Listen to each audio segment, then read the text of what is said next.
stories, insights, and passions of students.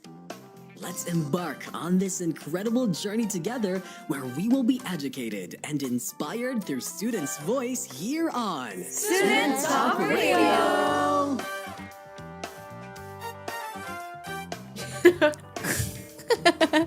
Good afternoon, good morning, and good evening to everyone listening and watching here on INCRadio.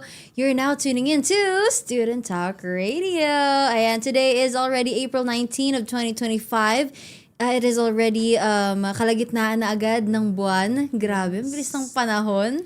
And it's already 2:04 in the afternoon here in the Philippines. And ramdam na ramdam natin ang pagiging afternoon dahil sobrang tirik ng araw. Diyan ba sa inyo classmates, mainit din ba?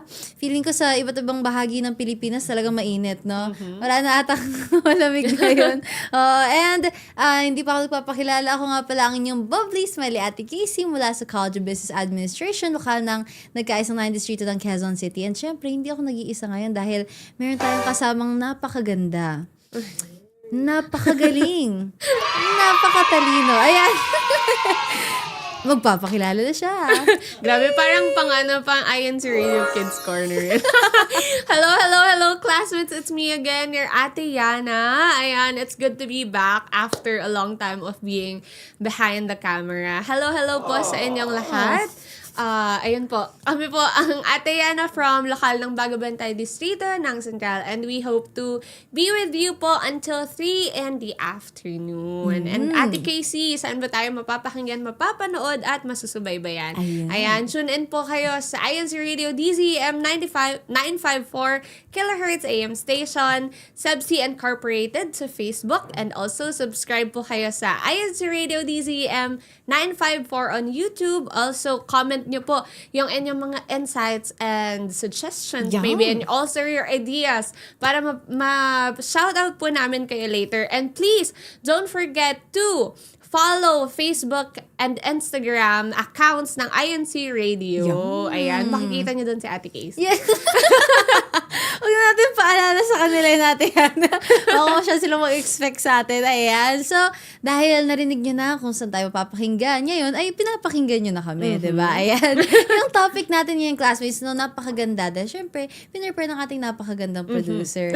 Siya rin yun, classmates. Ayan! Nasa isang firm na lang tayo, Ate Yana. Siya yung pinakamagandang producer na nag-prepare nito. And ang ating topic for today is dealing with perfectionism. Grabe, ang lalim na Ate Yana. When good is good enough. Is good enough? Yun yung sasagutin natin sa ating topic for today. Ayan. Perfectionism often disguises itself as a strength, driving us to set high standards, pursue excellence, and avoid mistakes at all costs. But beneath the surface, it can quietly erode confidence, stall progress, and create unnecessary pressure. Learning when good is truly good enough is not about lowering your standards. It's about finding the balance, embracing growth, and knowing when to move forward. Totoo yan, classmates, no? Ngayon kasi sa ating day and age, no, parang napapansin natin, lalo na may social media, parang we have the tendency to be perfect. Yeah. No, dahil nakikita tayo sa social media, puro perfect, diba? Kasi puro magagandang mga bagay. Pero before we dive into that topic for today, we are going to ask our very beautiful producer, magsasawa na yun mamaya, kung si Ate Yana ba, no? Do you consider yourself as a perfectionist? Siguro life in general, no. Oh, but okay. there are things na I consider myself as perfectionist. Okay. And we will dwell into that later. How about you, Ate Casey? Do you consider yourself as perfectionist? Actually, Ate Yana, ano tayo no? Hindi kasi sabing gagayin ko sagot mo, pero parehas tayo Kasi, classmates, no, masasabi natin na perfectionist tayo in some fields in our lives, pero meron tayong mga times na we can just be laid back and, relax. And eto, dami nating mga nakikita ngayon sa live chat, ate, no? Si, ka Janet Salvador, si Ate Angel, and Kuya John Vince. Tanong natin sila, baka kasi sila perfectionist, diba? In all fields, ayan. Ate Ate Angel and Kuya Vin, sagot kayo dyan kung kayo ba ay perfectionist. Yeah. Ayan. Do you consider yourself Yes. a perfectionist? Ayan. Ate Casey, Ayun. since nabanggit na natin na merong mga times or merong mga aspects sa atin, Yeah. no, sa buhay natin, no, we consider ourselves as perfectionists. How do we recognize when the perfectionism is driving our actions? I would say, thank you for that. I would say that I actually do recognize when it's the perfectionism is driving my my passion, what I'm doing, the actions that I'm taking. When I see that I'm taking too much time on something, no, yung sabihin nating for example, sige, dun muna tayo sa academic setting. Pag sa school, we have projects, we have assignments, sabihin natin medyo malaking part ng grades mo. Makikita ko na perfectionist ako when it comes to the time I'm spending on it. And I see, kapag kailangan na ipasa or sabihin natin, okay na na natapos mo na-complete mo na yung mga kailangan mong gawin, pero lagi mo pinapansin yung mga mali eh. Yeah. Instead, yung mga tama mong nagawa. So, check mo, parang medyo, kunyari, siyempre, sa amin, sa marketing, marami kaming mga editing, mga graphics, mga videos, sabi natin sa editing ng graphics, parang tagilid tong isang to. Parang hindi tama. Parang dapat naka-center to. Ayun, makikita natin doon na, ay, mas humahaba yung time na ginagawa ko. Nagsispend ako ng time dun sa assignment na to. And once na yung perfectionism na, this is driving my actions or yung mga steps na ginagamit ko to complete a task, napapansin ko na bilis ako mapagod. Kasi lagi lang ako parang yung buong focus ko, buong attention ko is nandun na. Hindi ako nagtitake ng breaks hanggat sa matapos ko siya, maayos ko siya. How about you, Ate Ana? Yeah, I think katulad ng din sa'yo. Pero siguro one thing na naalala ko ngayon, nung college pa ako, meron kami sa psychology na subject na law. Oh, okay. Okay, so yung prof namin doon is attorney. So parang since I really look up to them, I really respect their career. So since law yun, parang lahat ng outputs ko doon, parang katulad mo, emotionally drained. Diba? Kasi parang gusto mo perfect siya eh. So you really take your time. Actually, naalala ko pa nun, before I start the mismong activity, my head will be so cloudy kasi parang ang dami kong gustong gawin. Dapat ganito, dapat ganyan, dapat ganito. Dapat perfect, diba? So parang magiging super cloudy siya. And then you'll take time while your head is super cloudy kasi ang dami mong gustong gawin. Ang dami input na gusto mong ilagay dun sa work mo. So, ayun. Nare-recognize ko yun when ayun nga, nagtitake ng time, ayan, na-drain ka na-drain na yung energy mo. And then, kapag alam mo na kapag, tomorrow na yung pasahan nito, tapos hindi ko pa rin naayos. Parang, alam mo yun, yung parang hindi mo kayang i-accept yung defeat sa sarili mo na, hindi ko pwede ipasa to kasi hindi mo perfect di ba siya perfect? Dapat maayos and all. So, yeah, I do recognize myself as nagtitend maging perfectionist when it comes to that. Pero classmates na, don't take this the wrong way. We don't, we're not saying that perfectionism is wrong, diba? There are aspects na kailangan nating i-consider to sabi natin, use this to our advantage, diba? And kaya si Ate Angela, sabi niya, same as you guys, not that perfection, but at some fields, yes. Oo nga, totoo. Kasi si Ate Angel kasi talagang magaling no? Galing siya sa kanyang mga ginagawa. Kaya napapansin natin na she takes time, she gives passion sa mga ginagawa niya. Kaya nagjo-joke yan si Ate Angel, perfectionist talaga siya. Joke lang. Ayan. And nandito na rin sila, si Ate Liana from Local ng Commonwealth, the City ng Central. Ate Liana, baka meron kayong masasabi na, are you a perfectionist as well? No? Do you consider? And paano mo na-recognize yung perfectionism? Kasi sabi ni Ate Liana, dalawa lang po kayo ngayon, mga ate. Ate Liana, join us in our ating discussion. topic discussion by commenting sa ating live chat. So, kasama niyo po kami or samahan niyo po kami sa ating topic discussion for today. Ayun. And ito dahil na pag-usapan natin kanina yung iba't ibang di ba, areas na nakaka-affect sa atin yung perfectionism. Ano pa ba yung mga iba't iba pa na areas ng buhay natin, ng buhay mo Ate Yana, na pinaka-affected by these perfectionism tendencies? Okay. Yan, katulad lang nasabi natin kanina, may mga points lang talaga or aspects in our lives na feeling natin perfectionist tayo. Siguro when it comes sa akin, I think it will be when I know that a lot of people are expecting something from me. So, ayan, katulad nga ng nabanggit kanina, di ba? I'm very passionate about the things that I do. Yes. So, when it comes to doing all those things, I think and I feel that many people expects a lot from me. Yes. So, minsan, nagtitend tayo na maging perfectionist. Kasi syempre, may nag-iintay, may nag-aabang. Yes, na parang, yes. may mga matang nakatingin sa'yo na parang, ay, diba passionate ka natin? Diba gusto mo yung ginagawa mo? Yes, yes. Sabi mo, diba gusto mo yan? Kaya ka nandyan. So parang, yes. may mga times talaga na parang, nag-enjoy naman ako sa mga ginagawa ko. naman. Pero may mga times lang talaga. Siguro mga moments or points in life na, tama pa ba to? Parang kailangan maayos to and all that. Parang alam mo yun, parang walang gusot dapat. Yes. Kasi sinabi ko na gusto ko to, dapat panindigan to.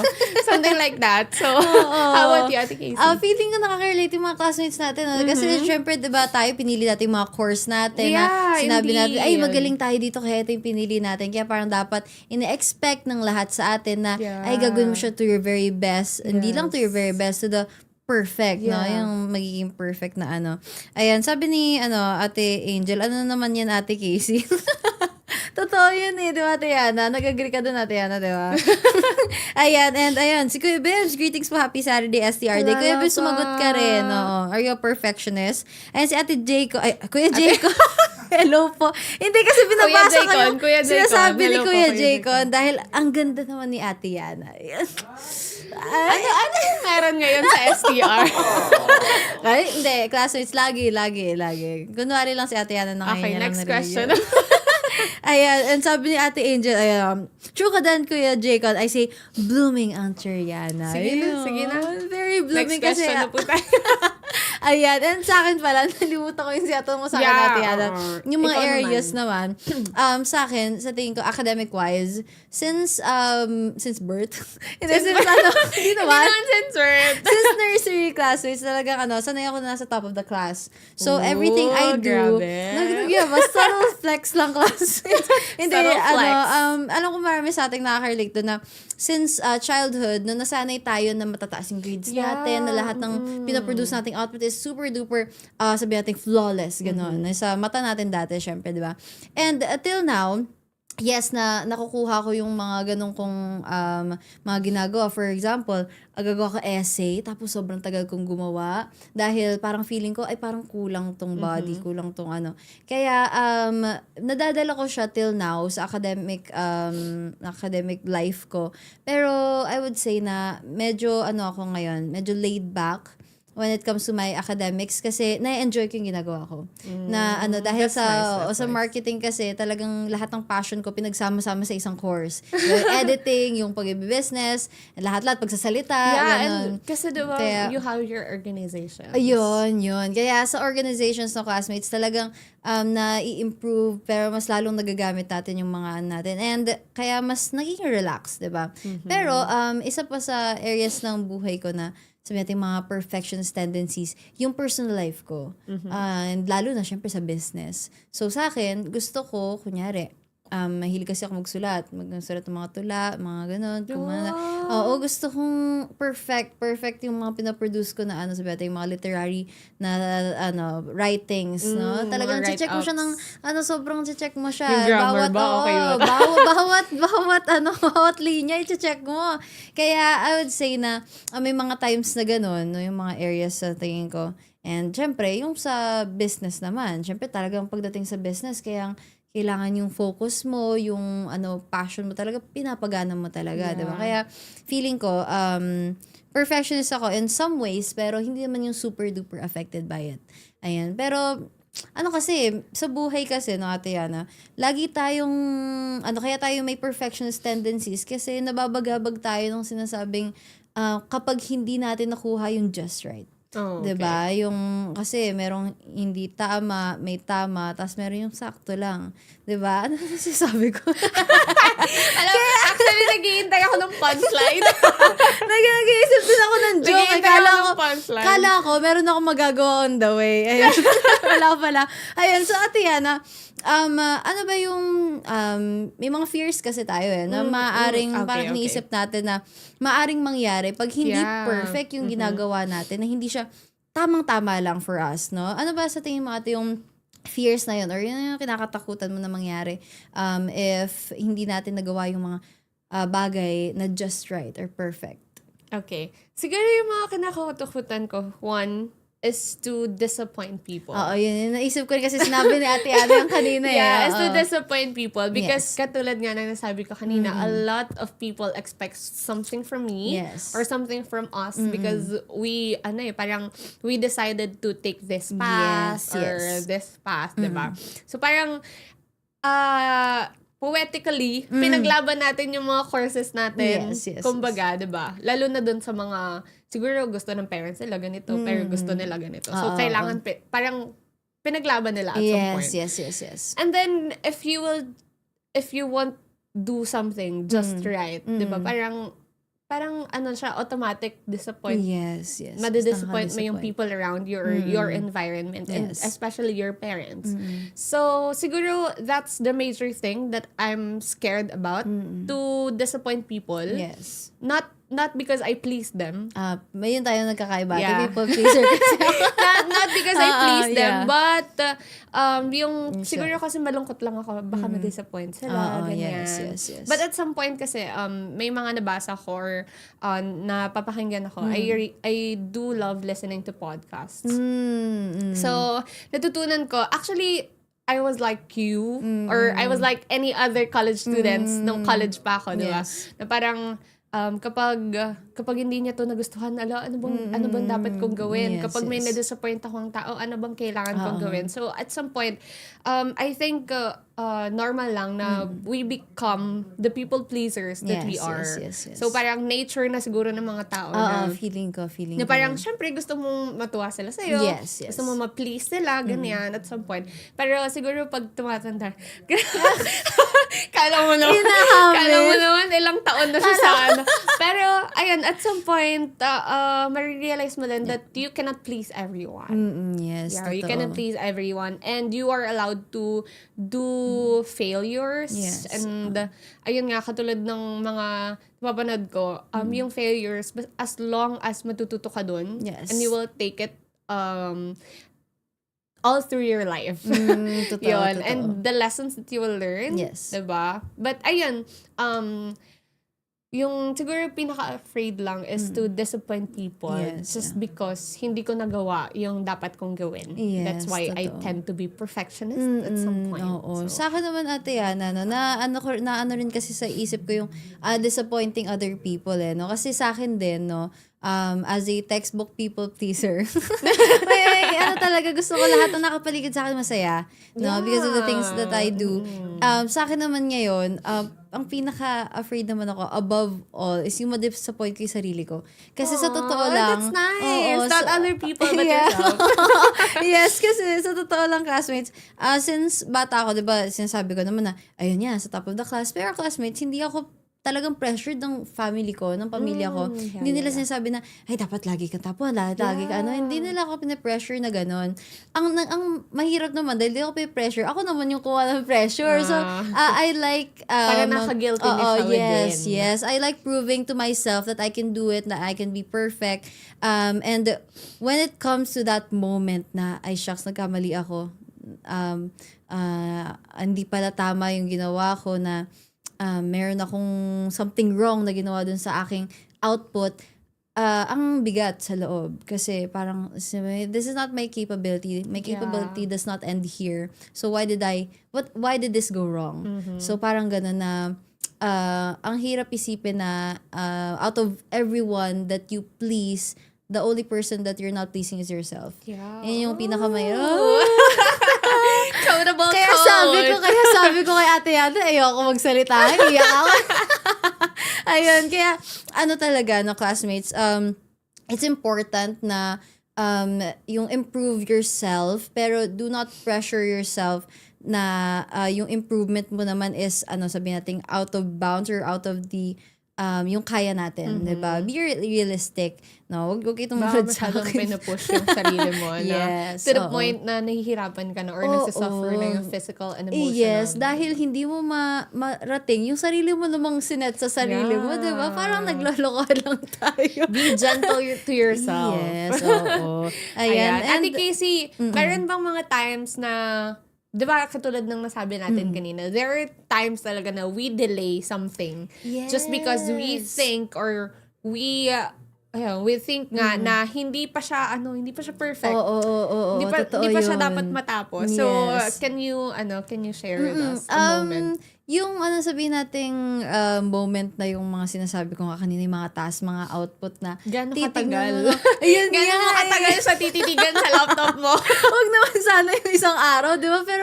classmates dati, no? Nung ang tawag doon, sabi nating high school, merong mga time talaga na isang araw, isang output ko lang. Yun yung mga times na grabe, naisip ko na pagod ako dahil hindi ko nare-realize sa sarili ko na ang dami ko pa palang kailangan gawin. Hindi lang ito yung dapat mong gawin. Yeah. So, I think na naging eye-opener sa akin yun na when you delay starting or finishing something dahil hindi siya perfect, mas maraming naapektuhan.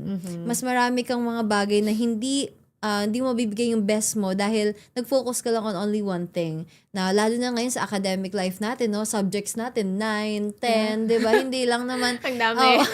Daming units. Units. Kaya hindi mo syempre, yes, we do our best in everything that we do, 'di ba? Ano naman 'yun sa atin because we're given the opportunity to study. No, we should do our best. Pero not to the point na yung mas dumadami pa yung nagpa-pile up yung work mo, ikaw lang din yung mahihirapan, diba? Kaya ngayon, I do my best na classmates don't do yung okay na yan. Yung ganon. Oo, ginagagawin yun, classmates. Pero yung dun tayo sa you're proud of what you have done and kung sabihin natin sa tingin mo may pagkakamali yun or may something wrong doon, don't worry,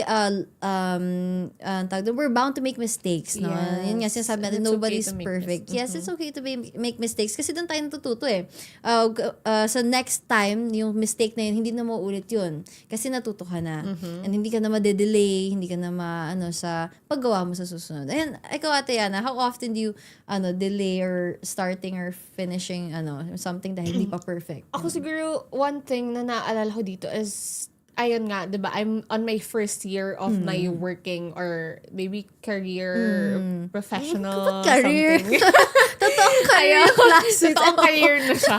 Ayun, siguro yung in our school kasi or in our field, we have this something we call IEP. I think you know also that one. So, actually, napag-aralan namin siya nung college. It's kind of a form na you will do an individualized student. Yes. And then, on my first quarter, every quarter kasi gagawin namin siya. So, parang tinatrack mo, ano ba yung progress ng student na to, ganyan. I was really... I can remember myself staring sa laptop ko for maybe 3 to 4 hours. Kasi parang, nandun nga, parang kailangan perfecto. Kasi psychology student ako eh. Napagdaanan ko to eh. So parang, ayun, nandun na naman yung, I think that people around me expect something from me and I want to delay it as much as possible, as much as kaya ko siyang i-delay. Yes. Because I think dapat perfect yung output na mabibigay ko. But in the end, ayun, syempre, there are times pa rin talaga na, since yun nga, parang unang gawa ko siya ng IE. So, marami pang aspects of improvement. Marami pang points of improvements will come along the way. So, parang na-realize ko lang na 3 to 4 hours. Sayang lang. Kasi grabe. parang iniisip, paano ba gagawin ta ng ano? Paano ba gagawin ta ng perfect? So, ayun. We can say na a lot of hours, time na masasayang natin just because we don't think that our work isn't perfect yet. Yes, But yes. I think looking back, it's really okay to feel your feelings at the time. Yes, Kasi that's your best at that Totoo, moment. totoo. So let's not punish ourselves. Yes. Just because we think na nagsayang ako ng time kasi feeling ko dapat perfect ako hindi Yes, naman ako yes. perfect. But it's okay. It's okay to feel your feelings and it's Yes. okay to feel the validation that Yes. you might need. Validate yourself Yes, in yes, that totoo. in that aspect ng Ate Casey. Yes. Ayun.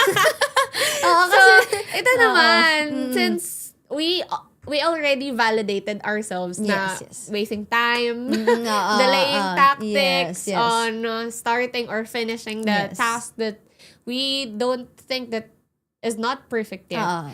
But how do you define? Kasi diba yung topic natin is dealing with perfectionism. When good is good enough. So, how do you define good enough and how does that compare to your definition of perfect? Parang masok dyan natin yan. Sabi ko, okay na to, no? Di ba? Yeah, Good yeah. enough. This is good enough. Parang, ano sa akin kasi, for me, yung good enough is something na you spent your time, you spent your, ang tawag dun, yung abilities mo in it. So, that's good enough because you did your best. Diba? Yun yung para sa akin good enough. Yung ginawa mo yung best mo, yung ginawa mo yung lahat ng makakaya mo, you spent time on it, yun yung good enough for me. Pero yung definition ko ng perfect is, I spent time, I spent time, I used my passion, efforts, pero yung hindi ko na siya makikitaan ng kahit anong mali. Yun. So, yung, ano kasi, sa atin kasi, hindi pwede na. Ayun, kasi sa atin kasi, no, classmates, imposible na hindi mo makita yung mali sa isang bagay, di ba? Yun ang mahirap sa atin, di ba? Hanap natin yung mali, Yeah. kahit sabihin natin tama na, di ba? There are times na we think that something is not perfect yet, pero sa totoo lang, dahil lang yun sa nakikita nating mga pagkakamali, pero on the perspective of other people, or sabihin natin yung mga makakakita, para sa kanila, perfect na yun. 'Di ba? Minsan, yung definition natin ng good enough at definition natin ng perfect, ay hindi siya nagkakalayo. Pero, in the perspective of other people, yung good enough mo pala, yun na pala yung perfect. 'Di ba? So, kasi, 'di ba, pag nagpapasa tayo ng outputs, 'di ba? Ipapasa natin yun to ask for the criticism of others. Sabihin natin, yung mga professors natin, and yung good enough natin, na kala natin na, ay, okay na to, ganun. Pero sa kanila pala, ang ganda na. 'Di ba? So, sa tingin ko, parang pinaikot ko yung sagot ko. Ayun. Actually, napapaisip din ako eh. Ayun, so Napapaisip ako. yung good enough kasi sa, may mga times talaga, yung alam mo yung pagod na pagod ka na. Sabi mo, okay na to. This is good enough for me. Kaya, sa tingin ko, minsan, mas lately, nagsisettle na ako sa good enough. Na, because I spent time on it, I used all of my strength, I gave my best. And for me, kasi talagang hindi ko na ngayon nare-reach yung perfectionism na hinahanap ko sa sarili ko. So, I like saying that it's good enough, pero sa totoo lang, ano na siya, better than good na siya. Ayun. So, para at least, hindi mo na ipe-pressure yung sarili mo to do much, much more na kaala natin, ma-improve pa, pero yun na pa rin pinaka-best na magagawa natin. So, ikaw, Ate Ana.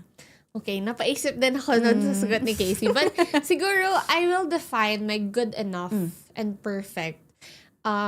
Siguro depende na lang. For example, we do activities, right? Okay. So, we plan ahead of time. Yes. Siguro, I will consider the definition of good enough when I already got the expectation that I have for myself. Okay. But I will define the perfect kapag alam kong okay na, pero may gusto pa akong gawin. Na parang at some point, parang binubugbog ko yung sarili ko. Na, hindi, meron pa. Meron pa siyang improve. Diba? Pero, I think, yun nga, parang, okay na yan. Yes.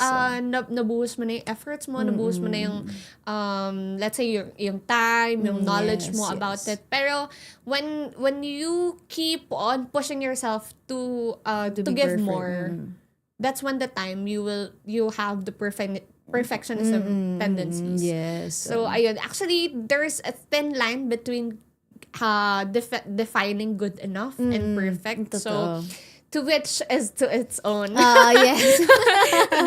Siguro the safest answer is to which is to their own. Diba? Yes. Because, ayun nga, iba't-iba tayo ng mga perspectives. Yes. So, we can't really say dun sa ibang tao. So, that's why you keep on commenting to our live chat so that we have your perspective, classmates. Diba?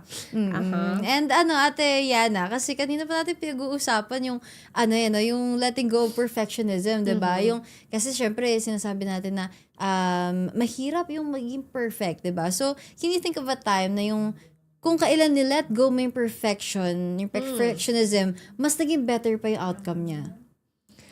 Most of the time. Most of the time that I am looking back sa mga perfectionism tendencies ko na, yun nga, looking back to those times na I feel like I'm being perfectionist. I really let go. Kahit mahirap talaga na mag-let go kasi parang, hindi, meron pa akong magagawa eh. Parang, kaya ko pa yan. Kaya ko pang gawing better yan. Parang, I can exceed my expectations from myself. But then, I let go of my perfectionism tendencies. And I think, mas naging better siya. Yes. Kasi una sa lahat, hindi ko pinahirapan yung sarili ko. Yes. I wasn't emotionally, physically, and mentally drained. Totoo. Hindi ako na-drain in that aspect. And also, I accomplish the task. Yes. So, I think that's the essence naman of doing the task that we think that we can perfect. Diba? Yes. How about you, Ate Casey? Sa akin naman, Ate Yana, na napaisip din ako no? Kasi, there are a lot of times na yung nilet go nga natin perfectionism na napaisip ako kasi sobrang daming mga pagkakataon na, sabi natin, ito situation 1. Situation 1, hindi sa isa. Sige, go. No, situation 1, classmates, no. Ang tawag doon, ginawa ko yung task and then pinush ko yung sarili ko na sobra-sobrang gawin ko pa yung best, improve ko pa siya ng sobra-sobra. And then pinasa ko, ayun, may perfect score. And then, situation 2, na, sorry, tatawa sa ginagawa ko. Situation 2, na ginawa mo yung, yung best mo, binigay mo yung lahat. And then, pag pinasa mo, hindi mo binugbog sarili mo, but you gave your best and you said to yourself, this is good enough.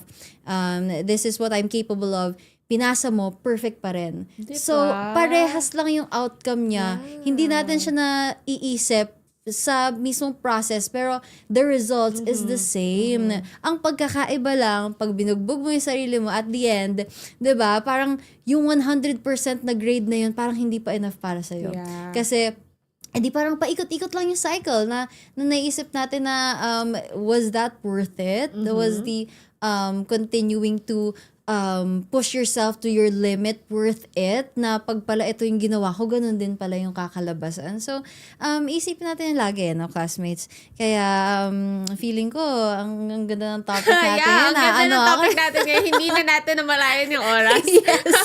Ayan. But we have another question for our classmates yes. who are in the live chat. I think we have some answers that we need to read, but we will read that later po, no? We have another question for you. In what areas of your life are most affected by perfectionist tendencies? Yeah. So, katulad ng sinagot po namin ni Ate Casey kanina, kung yun po yung mga sagot na namin, how about you po? We want to know your perspectives. We want to know your answer so we can also Yes. um Learn from it. learn from you po. So, ayan, bitinin muna natin yes. sila, Ate Casey. Bitinin natin Magpapakilala muna ang ating himpilan. Magbabalik po ang Student Talk Radio. Nakikinig kayo sa Iglesia ni Cristo Radio, DCEM 954, ang tinig ng katotohanan.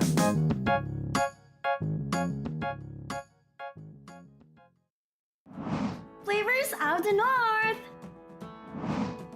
Ngayong Sabado, ihahain namin ang adobong mani mula sa Alaminos City, Pangasinan. Gayon din ang fresh na inihaw na pusit mula sa Lawag City, Ilocos Norte. At hindi rin magpapahuli ang sobrang tamis na kaldi mula sa Ilocos Sur. Lahat ng yan dito lang sa Flavors of the North! Ngayong Sabado, April 19, 2025 at 5 p.m. Philippine Standard Time. Only here on INCRadio. See you there! Flavors of the North! It's game on! Go out na naman! Ito ang mga aabangan sa ating episode ngayong Sabado. Muli nating papasyalan ang bayan ng Initaw at magtatampisaw sa kanilang mga dalampasigan. Matututuhan din natin kung paano ba gawin ang rice dish na Valenciana sa ating Eats Chada. Huwag din palampasin ang mga aktibidad sa Iglesia ni Cristo na isinasagawa sa mga distrito sa Northern Mindanao. Kaya let's game on, go out! Ngayong Sabado, 4 p.m. Kita-kits! Having an ambition is definitely great, but it shouldn't cost you your values and of course, your faith. Tama ka dyan, Teachman. Kaya alam mo, tara, kape. Thank you. Join us this Saturday at 8:30 to 9:30 p.m. dito lang sa INC Radio Cafe. See ya! Tara, kape! Tara, kape! Dito sa INC Radio Cafe.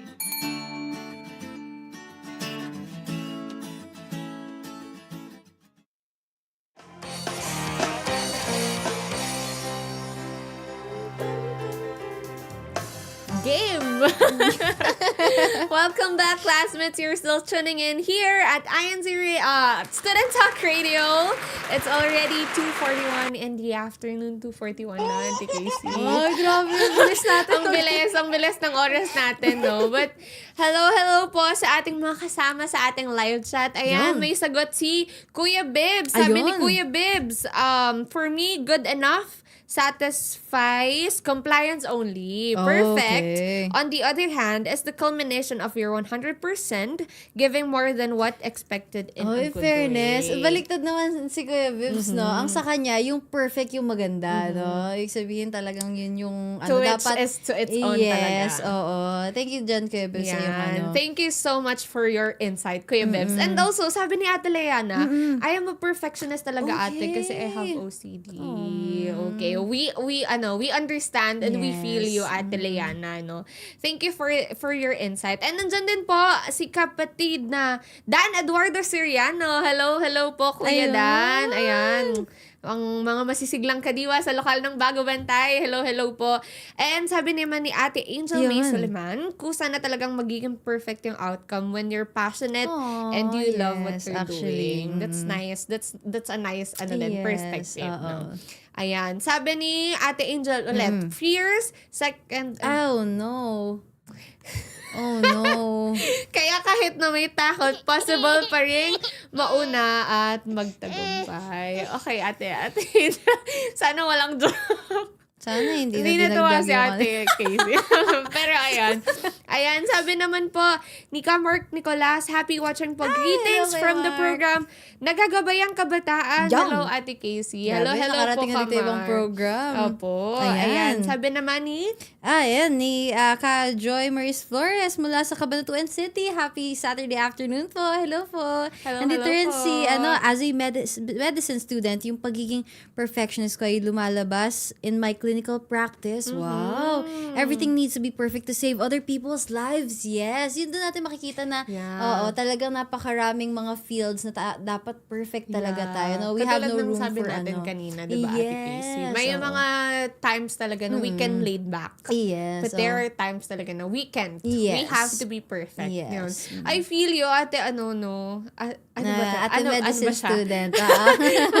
Ate or kuya medicine student. Yes, Kasi, ayun, mahilig ako manood ngayon ng mga medical talaga dramas. sa kanila, Or, super duper, no? Pas parang, nung mga nakaraan, kasi, parang napag-usapan sa field namin, bakit ganun yung mga seniors? Parang napaka-strict naman nila. Parang dapat perfect ka. Pero I understand. Kasi nga, we are handling lives of other people. So we have to be perfect. Katulad ng nasabi natin kanina, di ba? There are times talaga na we can laid back and just accept the good enough. Yes. Pero there are times talaga na we have to be. Yes. We have to push talaga. ourselves. Kailangan na kailangan. Yes. No? It's a need na, di ba? Yeah, and with that, Ate Casey, ayan, we have a question here na, how do you respond to criticism?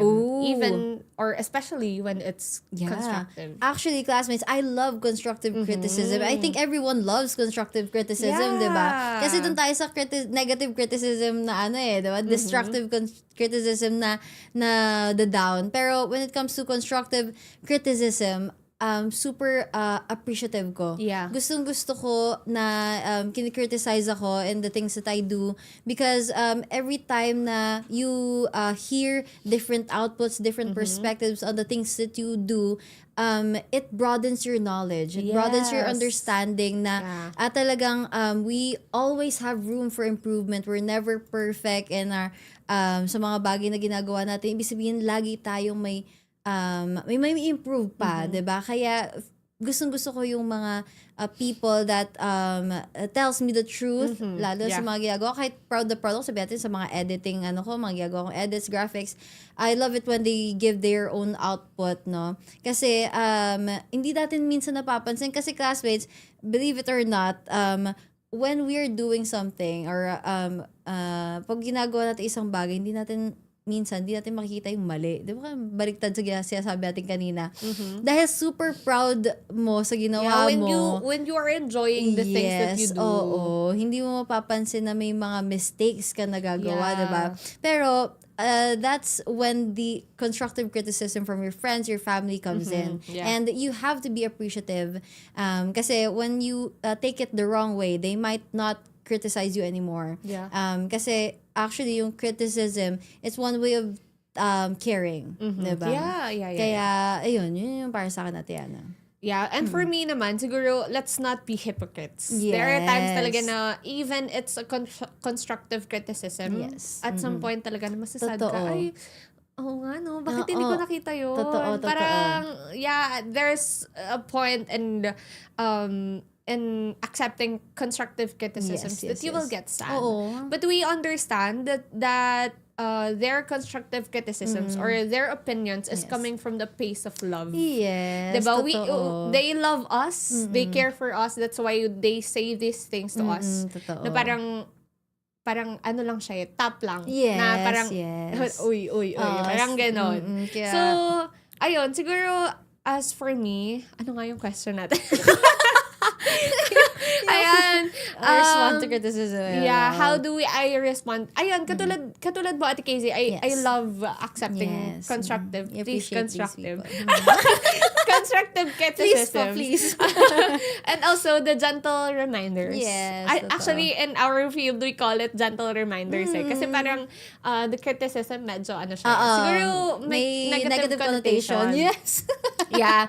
So, parang gentle reminder po, dapat totoo. ganito po, dapat ganito, ganyan. And parang, alam mo yun, yung parang simpleng tap sa'yo, parang magigising ka na, okay, sorry, next time I will do better, diba? Parang, I just love hearing opinions about me from other people, or, kasi, nasa iyo naman kung iti-take mo siya, kung i-implement mo siya sa sarili mo or no. But, hearing different perspectives, it really helps you to grow. Yes. Diba po? So, ayan. We love hearing Thank you po. constructive criticism. Yes, oo. And Ate Yana, kasi dun tayo sa self-worth naman eh. Umiikot tayo dun sa tingin natin sa sarili natin, di ba? Iniisip natin kanina, what others are thinking of us, dito naman tayo sa self-worth. So, do you associate your self-worth with your achievements or output? Kasi ang laking nun, di ba? Sabihin natin, baka kaya naisip mo na ganito. Ayun, sige, tuloy mo. Ako sumagot ako bigla. Okay, before I answer this question, last April, April pa pala. Last April. Last year. Napakatagal na ng April, but April 2, if I'm not mistaken, I was, nag-guest po ako sa New Era College of Arts and Sciences. Thank you po. Again, thank you po for inviting me as your guest speaker.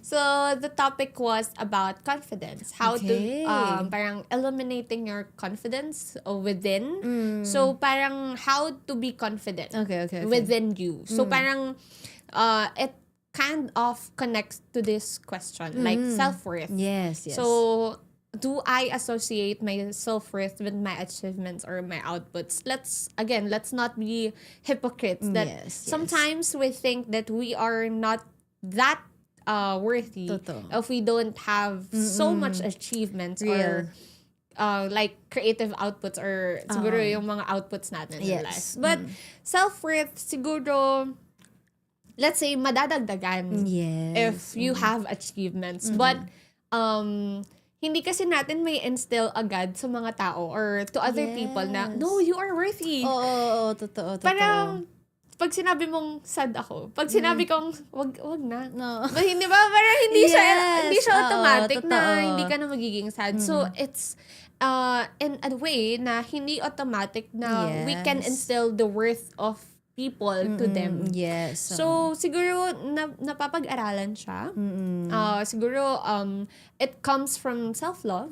Yes. Diba? Parang unconditional self-love na you have to yourself. That you can see your self-worth. But again, I don't associate my self-worth with my achievements or outputs in life because I know within myself my capabilities and the things that I can do. So, how about you? Ayun, sa akin naman dati, yes, I do. Because talagang nakacenter ako around achievements and the things that I do na anything na, kunyari, sabihin ko, kunyari, hindi ko nakuha tong award na gusto ko makuha. Na parang sabi ko, hala, hindi na ba ako matalino? Hindi na ba ako magaling? Ganun. Pero now, classmates na medyo nag-mature na tayo, yung self-worth natin kasi, it should build over time. It should not deteriorate because dahil sa mga bagay lang na nangyayari. Diba? We should always be loving to ourselves, no? Na kahit sabihin natin yung mga expectations mo to yourself, you did not achieve that, no? We should always remember that we have so many opportunities ahead of us. Na this achievement that you wanted to achieve and you did not achieve it, it will come to pass. No, dadaan din yan. May mga times na makakalimutan mo na yan. And then, when you eventually get the things that you want, dapat pataas lang ng pataas yung self-worth mo. Because when you learn to, ang tawag doon, give your, love yourself na tumataas yung worth, yung tingin mo sa sarili mo, no, mas lalo rin tumataas yung tingin ng other people to yourself, no? You're not being, sabi natin, hindi ka inaapi. Grabe naman sa inaapi.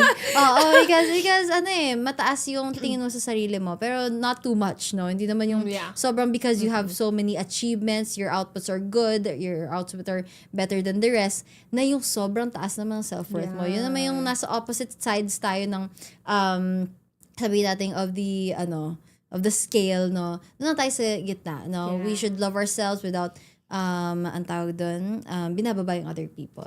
Ayan. And Ate Yana, syempre ito, gusto ko tanungin sa ito eh.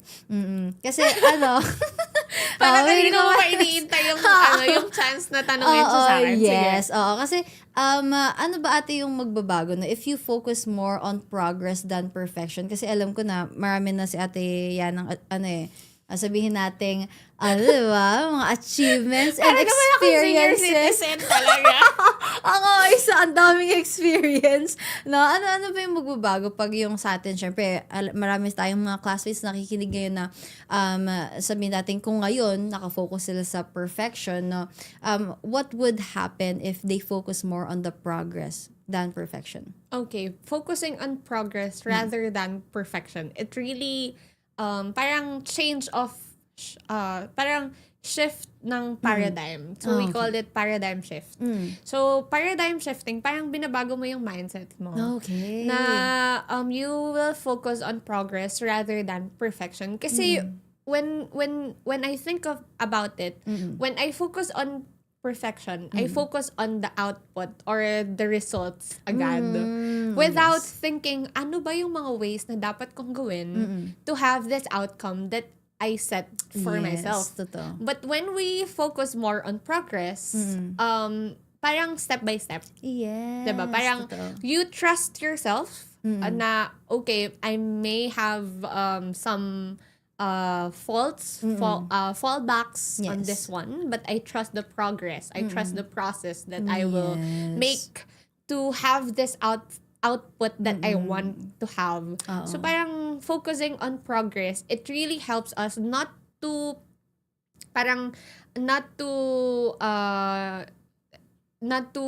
give ourselves na parang madidrain tayo emotionally, Yes, totoo.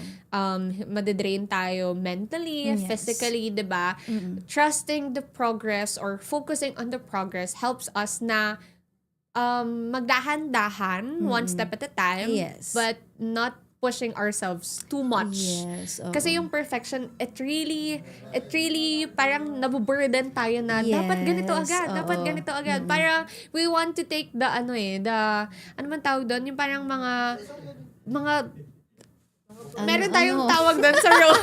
Shortcuts. Oh, yun. shortcuts, We want to take the shortcuts when we focus on perfection. Yes, oo. And sa totoo lang, classmates, so we focus more on progress than perfection. Yung perfection kasi, let's say na isang task lang yan, isang output lang yan. But when you focus more on the progress, let's say, kahit isang step yan towards your goal, mas mabilis ka nakakarating sa goal mo. You're learning more, you're doing more, you're one step closer to what you want to achieve in life, to your success in life. And with that, classmates, no, mas na-appreciate natin yung mga bagay na ginagawa natin and mas natututo tayo. Ayan, rather than focusing only on the stuff that you think should be perfect.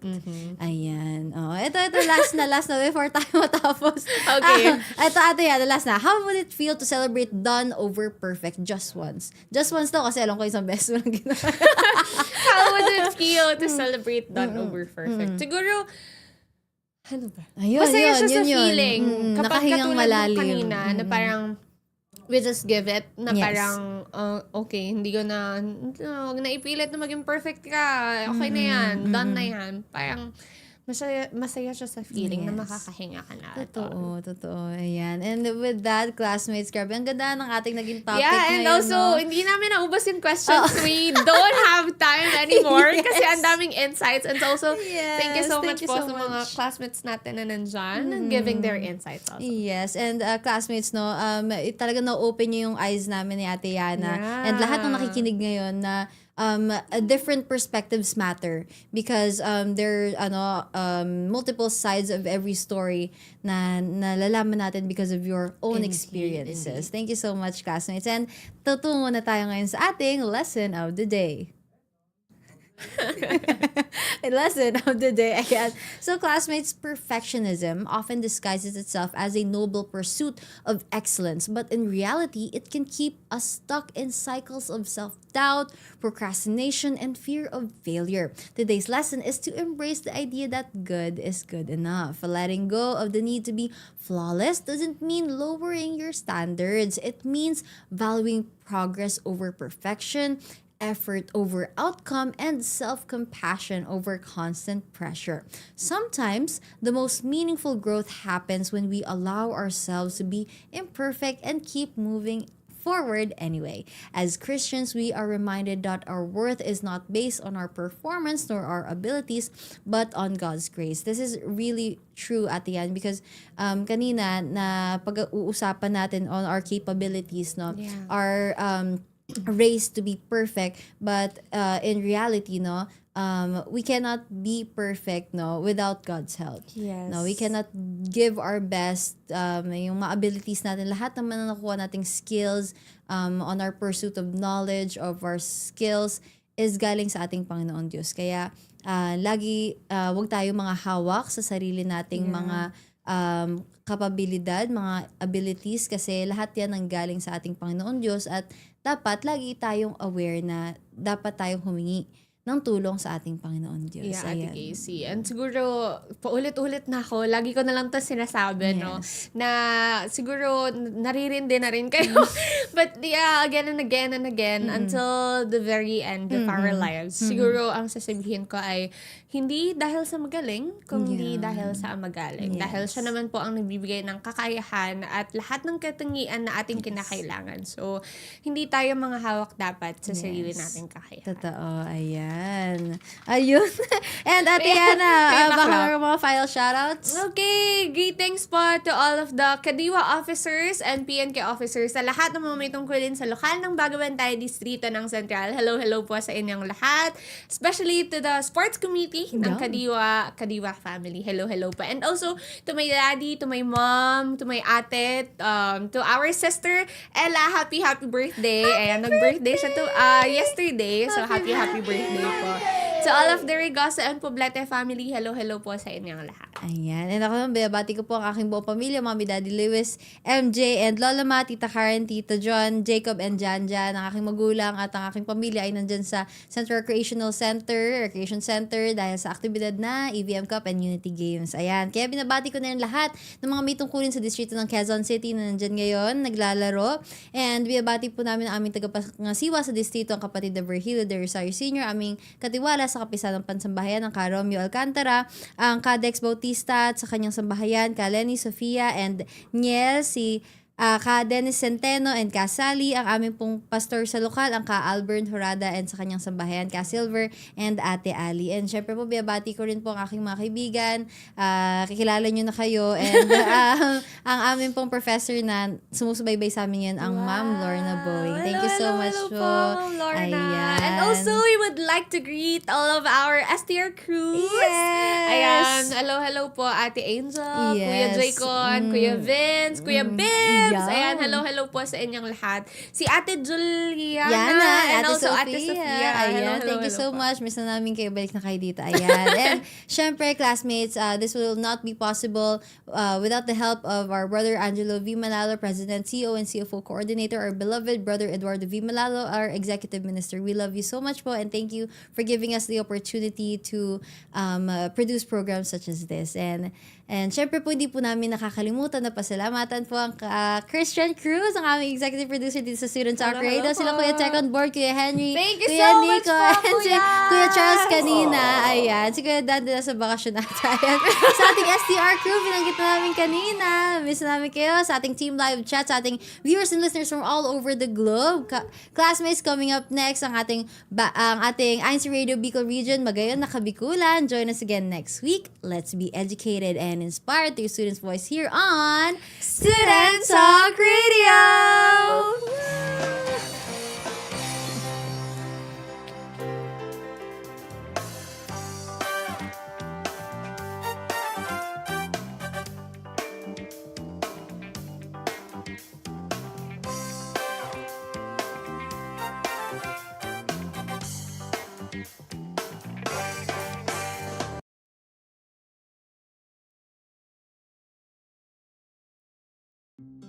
Nakita niya ang malaking suliranin